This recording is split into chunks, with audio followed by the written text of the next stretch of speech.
Welcome to Pankaj commerce classes. आप सभी state Bihar के कॉमर्स एस्पिरेंट्स का हमारे चैनल पे स्वागत है। आज हम आपके लिए लेकर के आए प्रैक्टिस सेट 2। तो आइए हम स्टार्ट करते हैं आज का सेशन। आज हमारा फर्स्ट क्वेश्चन है कि संगठनात्मक उद्देश्य के लिखित विवरण को कहते हैं, यानी कि written statement of organisational purpose are called. Option देखिए, मिशन विवरण यानी कि मिशन स्टेटमेंट, बी औपचारिकता फॉर्मलाइजेशन, सी औपचारिक संगठन चार्ट्स यानी कि फॉर्मल ऑर्गेनाइजेशन चार्ट, डी इनमें से कोई नहीं, नन ऑफ दीज। तो इसका जो राइट ऑप्शन है कि संगठनात्मक उद्देश्य के लिए जो लिखित विवरण है उसको मिशन विवरण या मिशन स्टेटमेंट कहते हैं। नेक्स्ट क्वेश्चन देखिए, व्यवसाय में सम्मिलित है, बिजनेस में क्या क्या चीज़ें इंक्लूड होती है।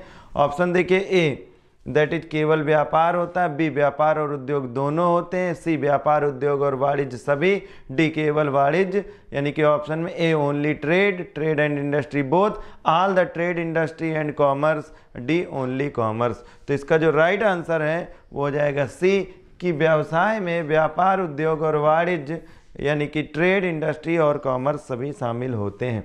नेक्स्ट क्वेश्चन है, बाटा शू दुकान है, एक बाटा शू शॉप है। ऑप्शन देखिए बाटा शू शॉप के बारे में कहें तो ये एक तरह का मल्टीपल या चेन शॉप इनको कहते हैं, और ये एक ही तरह के आइटम में डील करते हैं। उनका एक स्पेसिफिक गुड्स है और उसके डिफरेंट जगह पे आप पूरे देश में आप देखिए तो उनके क्या होते हैं, इनकी शॉप्स ओपन होती हैं। तो ये एक एग्जाम्पल है किसका है, उपभोक्ता सहकारी स्टोर का, विभागीय स्टोर का, सी श्रृंखलाबद्ध स्टोर का, डी उपर्युक्त में से कोई नहीं, कंज्यूमर कोऑपरेटिव स्टोर का, departmental store, C chain store, D none of this. तो इसका जो राइट आंसर है वो है श्रृंखलाबद्ध स्टोर यानी कि चेन स्टोर। चेन स्टोर का क्या एग्जाम्पल होता है, चेन स्टोर का मतलब कि स्पेसिफिक एक ही टाइप के गुड्स में डील करना और डिफरेंट प्लेसेस पर उस शॉप का डिस्ट्रीब्यूशन, यानी कि एक ही चेन में। और इनका जो सेंट्रल मैनेजिंग मतलब अथॉरिटी है, सेंट्रल मैनेजमेंट, वो एक ही होता है। नेक्स्ट क्वेश्चन है, थोक व्यापारी मध्यस्थ के रूप में एक कड़ी है, a wholesaler as an intermediate is called. देखिए ये जो थोक व्यापारी होता है इसका काम क्या होता है कि ये मध्यस्थगिरी यानी कि मध्यस्थ का रहता है किसके बीच में, दो पार्टीज के बीच में, एक रिटेलर के बीच में और दूसरा मैन्युफैक्चरर के बीच में। क्योंकि मैन्युफैक्चरर के पास गुड्स तो प्रोडक्शन वो करना चाहता है लेकिन उसके पास फंड्स की प्रॉब्लम होती है, और रिटेलर के पास इतना फंड्स नहीं होता कि डायरेक्ट वो मैन्युफैक्चरर से गुड्स ले सके। तो होलसेलर एज ए मीडिएटर का काम करता है और एज ए मीडिएटर वो फंड्स अवेलेबल कराता है किसको, मैन्युफैक्चरर को, और रिटेलर को वहीं पर उसके हिसाब से, उसके ऑर्डर के हिसाब से, डिमांड के हिसाब से उसको गुड्स अवेलेबल कराता। तो ऑप्शन देखिए, निर्माता एवं उपभोक्ता के मध्य, बी निर्माता एवं भंडारी के मध्य, सी निर्माता एवं फुटकर व्यापारी के मध्य, डी फुटकर व्यापारी एवं ग्राहक के मध्य, manufacturer and consumer, manufacturer and stockist, C manufacturer and retailer, D retailer and customer. तो राइट ऑप्शन हो जाएगा सी निर्माता एवं फुटकर व्यापारी के मध्य, manufacturer and retailer. Next question है, निम्नलिखित में से कौन एकल स्वामित्व का लाभ है, which of the following is the advantage of sole proprietorship. Option देखिए, गठन में आसानी। अब सोल प्रोप्राइटरशिप की बात करें तो आसानी से गठन हो सकता है यानी कि आसानी से बनाया जा सकता है, बी संचालन में लचीलापन, सी न्यूनतम विनिमय, डी उपर्युक्त सभी, ease information, flexibility in operation, minimum regulation, D all of these. तो यहाँ पे देखेंगे कि सोल प्रोप्राइटरशिप यानी कि एकल स्वामित्व के ये सारे ही करेक्टरिस्टिक्स हैं और एक तरह से कह सकते हैं ये सभी लाभ इसमें अवेलेबल होते हैं। तो राइट आंसर हो जाएगा डी दैट इज उपर्युक्त सभी, ऑल ऑफ देबो। नेक्स्ट क्वेश्चन है, वो व्यक्ति जो लाभ अर्जित करने के लिए माल अथवा सेवाओं को उत्पादित करने का जोखिम उठाता है उसे कहते हैं, the person who bears a risk to produce goods or services to earn profit is called. Option देखिए, उद्यमी, बी पेशेवर, सी व्यापारी, डी निवेशक यानी कि इंटरप्रेन्योर, प्रोफेशनल, ट्रेडर और इन्वेस्टर। देखिए ऐसा व्यक्ति, हमारे यहाँ फैक्टर्स ऑफ प्रोडक्शन 4 होते हैं, लैंड, लेबर, कैपिटल, इंटरप्रेन्योरशिप। तो लैंड के बदले जो मिलता है रिवार्ड उसका वो है रेंट, लेबर के बदले वेजेस, कैपिटल के बदले इंटरेस्ट और इंटरप्रेन्योरशिप के बदले जो रिवार्ड होता है प्रॉफिट। तो ये लाभ अर्जित करने के लिए जो माल अथवा सेवाओं को उत्पादित करने का जोखिम उठाता है उसे हम उद्यमी कहते हैं। Is the right answer entrepreneur. Next question है, संगठन का प्राचीनतम स्वरूप कौन सा है? Which is the oldest form of organisation? A क्रियात्मक संगठन, बी रेखीय संगठन, सी रेखीय तथा कर्मचारी संगठन, डी समिति संगठन यानी कि functional organisation, line and staff organisation, और डी कमिटी ऑर्गेनाइजेशन। तो जो इसका राइट आंसर हो जाएगा वो होगा बी, दैट इज रेखीय संगठन यानी कि लाइन ऑर्गेनाइजेशन संगठन का प्राचीनतम स्वरूप है। नेक्स्ट क्वेश्चन है सीमित साझेदारी का तात्पर्य। By limited partnership we mean, limited partnership का मतलब क्या होता है? ऑप्शन देखिए, साझेदारों की संख्या सीमित होती है, the number of partner is limited, B सभी साझेदारों का दायित्व सीमित होता है, the liability of all the partner is limited, C साझेदारों की पूंजी सीमित होती, the capital of partner is limited, D कुछ साझेदारों का दायित्व सीमित होता है, the liability of some partner is limited. तो सीमित साझेदारी का मतलब होता है कि कुछ साझेदार ऐसे होते हैं जिनकी लायबिलिटी सीमित होती है। राइट ऑप्शन हो जाएगा D, that is the liability of some partner is limited. Next question देखिए, साझेदारी का पंजीकरण होना, रजिस्ट्रेशन ऑफ पार्टनरशिप इज क्या होता है? ऑप्शन ए साझेदारी अधिनियम के अंतर्गत अनिवार्य, compulsory under partnership act, B है कंपनीज अधिनियम के अंतर्गत अनिवार्य, compulsory under companies act, C ऐच्छिक है, ऑप्शनल, डी उपरोक्त में से कोई नहीं, नन ऑफ द अबव। तो वैसे तो साझेदारी का रजिस्ट्रेशन है वो अनिवार्य नहीं है, ऑप्शनल है, ऐच्छिक आप चाहे तो कराएं या ना चाहें तो ना कराएं, लेकिन इसके साथ ही रजिस्ट्रेशन कराने के लाभ भी जुड़े हुए हैं, क्योंकि जब रजिस्ट्रेशन करा लेते हैं तो कोई भी फर्म किसी भी पार्टी की तरफ यानी कि दूसरे पार्टनर के लिए दावेदारी कर सकता है और उसके विरुद्ध यानी कि दावेदारी कर सकता है, मुकदमेबाजी कर सकता है, या फर्म के विरुद्ध कर सकता है, या फर्म स्वयं भी चाहे तो किसी भी पार्टी की तरफ यानी कि थर्ड पार्टी जैसे क्रेडिटर के लिए या किसी अन्य के लिए दावेदारी या मुकदमेबाजी कर सकते हैं। अगर ये रजिस्टर्ड नहीं है तो किसी भी तरह से ये वैलिड नहीं होता है। तो इसके ऑप्शनल भले ही ये रजिस्ट्रेशन करना, लेकिन अगर रजिस्ट्रेशन कराते तो उसके लाभ भी हैं। नेक्स्ट क्वेश्चन है, बैंकिंग व्यापार द्वारा निर्मित फर्म में साझेदारों की अधिकतम संख्या होती है। Maximum number of partners in firm formed by banking businesses. Option देखिए 50, 20, 10, असीमित। तो इसका राइट आंसर हो जाएगा C, that is 10 maximum number of partners इसमें 10 होते हैं। नेक्स्ट क्वेश्चन है, प्रतिभूति विनिमय बोर्ड ऑफ इंडिया यानी कि अधिनियम पास हो, securities exchange board of India जिसे सेबी कहते हैं, एक्ट पास हुआ था कब? 1956 में, 1962 में, 1971 में, और डी है 1988। तो इसका राइट आंसर है कि 1988 में ये पास हुआ है। नेक्स्ट क्वेश्चन है, साझेदारी फर्म में साझेदारों की अधिकतम संख्या विशेष रूप से उल्लेखित है। देखिए, साझेदारी फर्म की जो अधिकतम संख्या डिसाइड होती है वो किसके द्वारा? वो कंपनीज एक्ट के द्वारा करी जाती है। अब पहले का कंपनीज एक्ट 1956 था, अभी जो रिवाइज्ड हुआ वो 2013 है। तो अभी यहाँ पे ऑप्शन में देखिए, साझेदारी अधिनियम 1932, बी कंपनी अधिनियम 1956, सी संविदा अधिनियम 1972, डी प्रलेख अधिनियम 1882 यानी कि पार्टनरशिप एक्ट 1932, कंपनीज एक्ट 1956 और contract act 1872, D negotiable instrument act 1882। तो इसका जो राइट आंसर हो जाएगा वो होगा बी, दैट इज कंपनी अधिनियम 1956 यानी कि 1956। नेक्स्ट क्वेश्चन, एक लोक निगम public corporation is.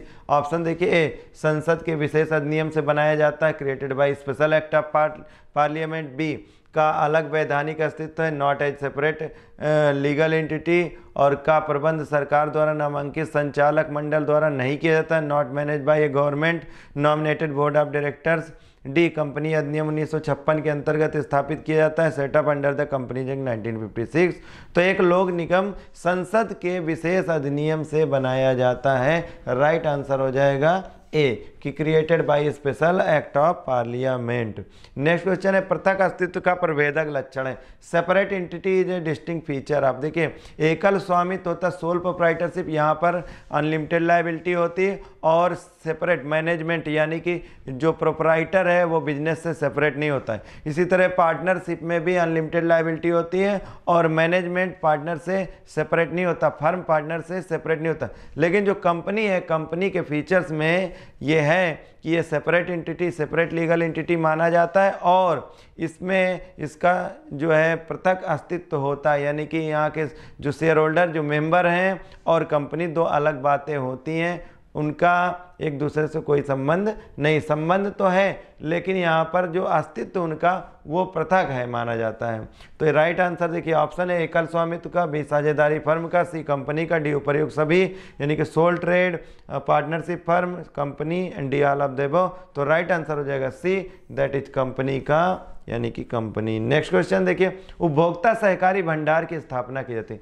Consumer cooperative storage setup by किसके द्वारा? केंद्र सरकार द्वारा, सेंट्रल गवर्नमेंट, बी राज्य सरकार द्वारा, स्टेट गवर्नमेंट, सी सहकारी समितियों के रजिस्ट्रार द्वारा, registrar of cooperative society, D सदस्य द्वारा, बाई मेंबर्स। तो देखिए इसका जो राइट आंसर हो जाएगा वो हो जाएगा सी, दैट इज सहकारी समितियों के रजिस्ट्रार द्वारा, रजिस्ट्रार ऑफ कोऑपरेटिव सोसाइटीज के द्वारा इसकी स्थापना की जाती है।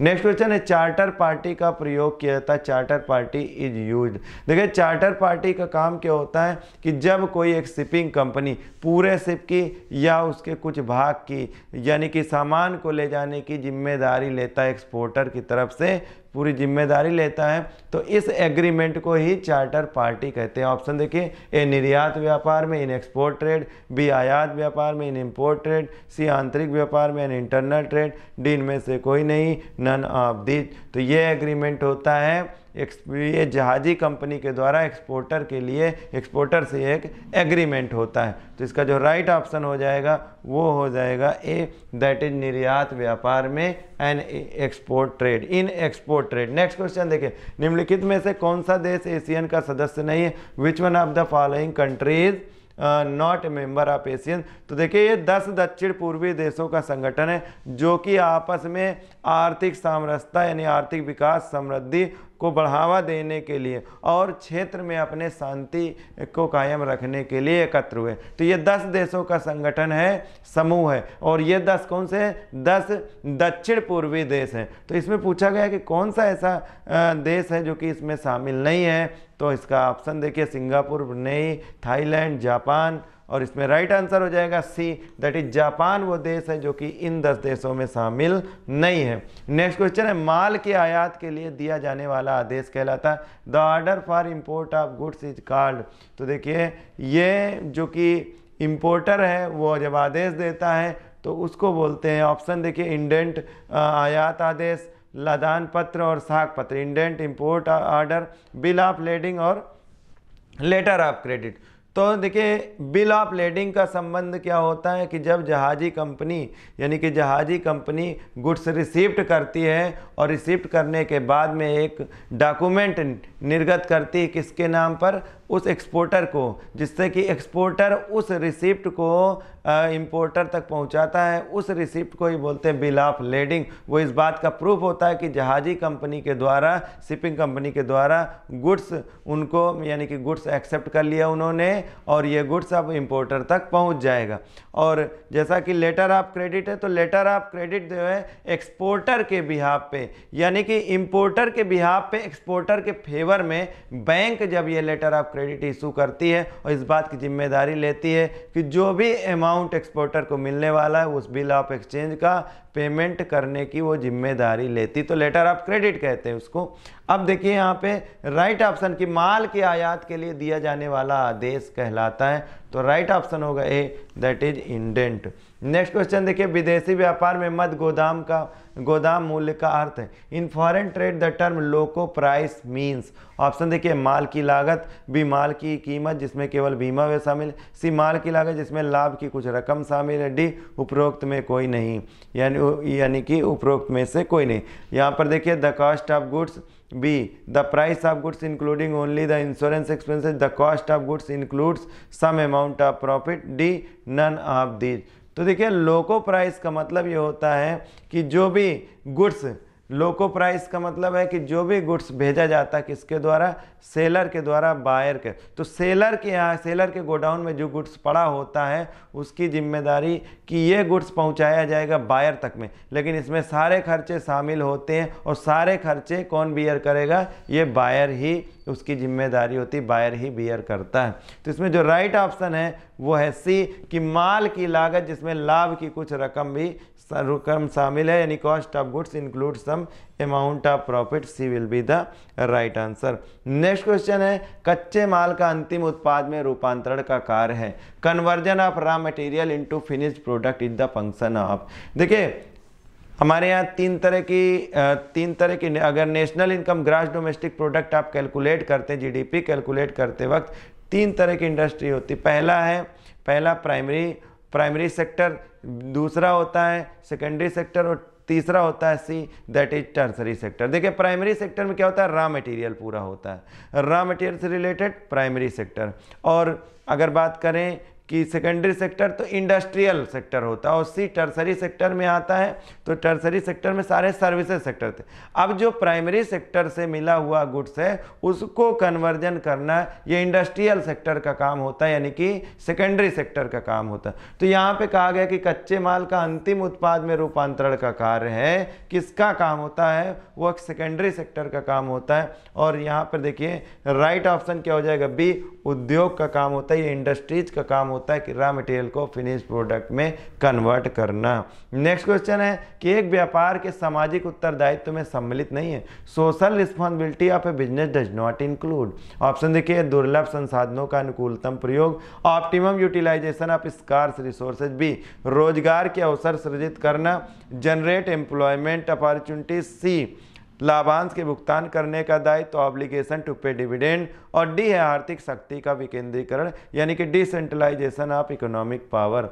तो देखिए यहाँ पर क्वेश्चन नंबर 21 का जो राइट आंसर हो जाएगा वो होगा डी, दैट इज आर्थिक शक्ति का विकेंद्रीकरण, decentralisation of economic power is the social responsibility of business does, यानी कि सोशल रिस्पॉन्सिबिलिटी ऑफ बिजनेस में ये इंक्लूड नहीं होता है कि वो आर्थिक शक्ति का विकेंद्रीकरण करें। नेक्स्ट क्वेश्चन है, प्रबंधकीय कौशल में सम्मिलित है, मैनेजीरियल स्किल इंक्लूड्स, तकनीकी कौशल, नैदानिक कौशल, राजनीतिक कौशल, उपर्युक्त सभी, technical skill, diagnostic skill, political skill और ऑल ऑफ देम। तो देखिए मैनेजीरियल से, मैनेजर से एक्सपेक्टेशन होती है कि उसको टेक्निकल स्किल भी आए, डायग्नोस्टिक स्किल भी आए और पॉलिटिकल स्किल भी आए। तो यहाँ पे राइट आंसर हो जाएगा डी, दैट इज उपर्युक्त सभी। नेक्स्ट क्वेश्चन देखिए, प्रतिवेदन के सामान्य सिद्धांत है, जनरल प्रिंसिपल और रिपोर्टिंग, रिपोर्ट प्रस्तुत जो करते हैं उसको बोलते हैं, उसका सिद्धांत क्या है, तुलना, विसंगतता, सी, परिशुद्धता, डी, उपर्युक्त सभी, comparison, consistency, correctness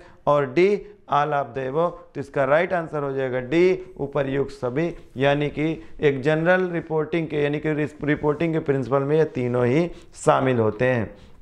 next question है, आर्थिक आदेश मात्रा क्या है, what is economic order quantity. तो देखिए इकोनॉमिक ऑर्डर क्वांटिटी क्या होता है, किसी भी मैन्युफैक्चरिंग इंडस्ट्री में, फैक्ट्री में जो भी गुड्स उनको चाहिए होता है, एक मैक्सिमम, एक लिमिट, ऑप्टिमम लिमिट जो होती है कि इतना गुड्स उनके पास होना ही चाहिए, तो वो कितना गुड्स ऑर्डर करें कि उनके पास में ना तो शॉर्टेज हो और ना ही गुड्स इतना ज़्यादा हो जाए कि उसका वेस्टेज होने लगे, पिलफरेज होने लगे, सड़ने और गलने लगे। तो जो इसको कैलकुलेट करने का फार्मूला होता है इकोनॉमिक ऑर्डर क्वांटिटी का, उसको बोलते हैं EOQ के नाम से, √2AO/C इसको फार्मूला होता है।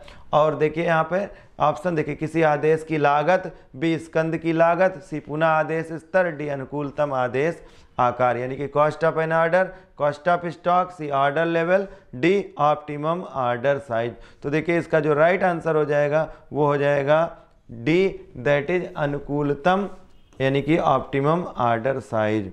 नेक्स्ट क्वेश्चन है, अभिप्रेरण के आरोग्य सिद्धांत का प्रतिपादन किया था, the hygiene theory of motivation was propounded by. Option देखिए, मैस्लो ने, बी हर्जबर्ग ने, सी मैग्रेगर ने, डी विक्टर ब्रूम ने। तो इसका जो राइट आंसर हो जाएगा वो हो जाएगा बी, कि अपप्रेरण के आरोग्य सिद्धांत का प्रतिपादन हर्जबर्ग ने कहा था। B will be the right answer. Next question देखिए, सिद्धांत जो कर्मचारी को उससे ऊपर के एक अधिकारी के प्रति जिम्मेदार बनाता है। The principle that an employee should be made accountable to only one superior officer. तो देखिए सिद्धांतों की जहाँ पे बात करी जा रही है तो ये सिद्धांत दिया गया था किसके द्वारा, जो कि हैं हमारे principles of management. Principle of management में हमें एक साइंटिफिक मैनेजमेंट दिया गया था और हेनरी फ्यूल के द्वारा यह प्रिंसिपल्स ऑफ मैनेजमेंट में से एक प्रिंसिपल दिया गया। तो ऑप्शन देखिए इसमें निर्देश की एकता, बी पहुंच की एकता, सी आदेश की एकता, डी केंद्रीकरण यानी कि unity of direction, unity of approach, unity of command और डी है सेंट्रलाइजेशन। तो जो इसका राइट आंसर हो जाएगा वो है आदेश की एकता यानी कि unity of command. Unity of command का एक सिद्धांत है जिसमें कि एक कर्मचारी को अपने ऊपर के सुपीरियर के लिए वो जिम्मेदार होता है, उसके लिए लायबल होता है, उसे उसकी जवाबदेही होती है।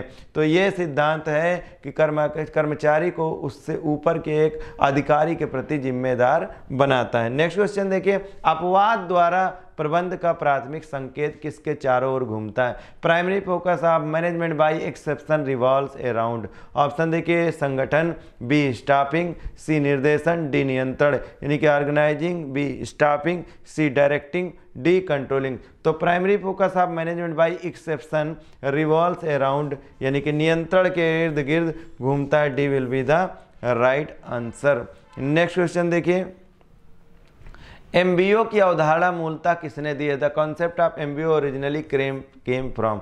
ऑप्शन देखिए F W. Taylor, B H Maslow, C Henri Fayol ने दिया, डी पीटर एफ ड्रकर। तो इसका राइट आंसर है कि ये अवधारणा किसके द्वारा दी गई, पीटर एफ ड्रकर के द्वारा। D will be the right answer. और हेनरी फ्योल जाने जाते हैं, हेनरी फ्योल एक किसके लिए जाने जाते हैं, ए वैज्ञानिक प्रबंधन के लिए, साइंटिफिक मैनेजमेंट के लिए, बी विवेकीकरण के लिए, रेशनलाइजेशन, सी औद्योगिक मनोविज्ञान के लिए, समूहगत्यात्मकता के लिए यानी कि इंडस्ट्रियल साइकोलॉजी ग्रुप डायनेमिक्स और प्रबंध सिद्धांतों के लिए प्रिंसिपल्स ऑफ मैनेजमेंट। तो देखिए हेनरी फ्योल के द्वारा ही प्रिंसिपल्स ऑफ मैनेजमेंट दिए और इन्होंने टोटल 14 प्रिंसिपल्स दिए हैं।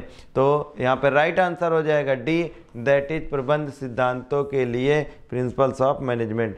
नेक्स्ट क्वेश्चन है, एफ.डब्ल्यू. टेलर को जनक माना जाता है। एफ.डब्ल्यू. टेलर यानी कि फ्रेडरिक विंस्लो टेलर को जनक माना जाता है। फादर ऑफ साइंटिफिक मैनेजमेंट किसे कहते हैं। तो ऑप्शन देखिए इसको, ए मानव संसाधन प्रबंध का, बी परंपरागत प्रबंध का, सी वैज्ञानिक प्रबंध का, डी सामान्य प्रबंध का, human resource management, traditional management, C scientific management, D general management. तो इसका राइट आंसर हो जाएगा सी, दैट इज वैज्ञानिक प्रबंध का। ये साइंटिफिक मैनेजमेंट के फादर माने जाते हैं F W. Taylor. So these were the 30 questions of the practice set of part 2। Hoping that you have understand very well. हमारे कोर्स को परचेज करने के लिए सबसे पहले आपको जाना होगा प्ले स्टोर पर। प्ले स्टोर पर जाकर के सर्च करेंगे पंकज कॉमर्स क्लासेस। जैसा कि आप देख रहे हैं कि हमने पहले से इसे इंस्टॉल कर रखा है, आप इसे डाउनलोड करेंगे। डाउनलोड करने के बाद में ओपन करेंगे और आप पहुंच चुके होंगे होम स्क्रीन पर। होम स्क्रीन के पास में आप देखेंगे बैचेज का ऑप्शन आएगा और बैचेज के बाद आप जाएंगे स्टोर पे। स्टोर पर जाने के बाद में आपको नज़र आएगा स्टेट बिहार कॉमर्स 2023। इसको आप क्लिक करेंगे तो ये पूरा टैब ओपन हो जाएगा और यहाँ पर आएगा आपको बाई नाउ का ऑप्शन। बाई नाउ के ऑप्शन पर जाकर के आप इसे परचेज कर सकते हैं। That was all about for purchasing our course. Thanks for watching.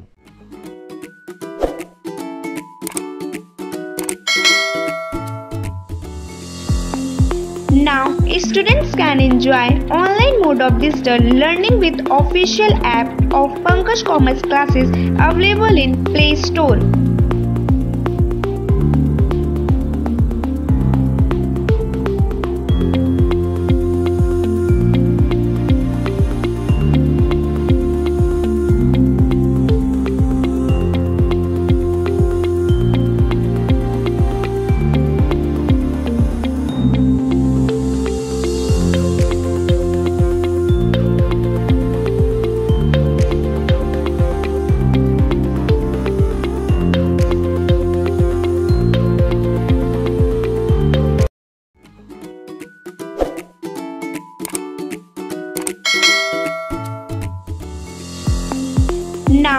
students can enjoy online mode of digital learning with official app of Pankaj Commerce Classes available in Play Store.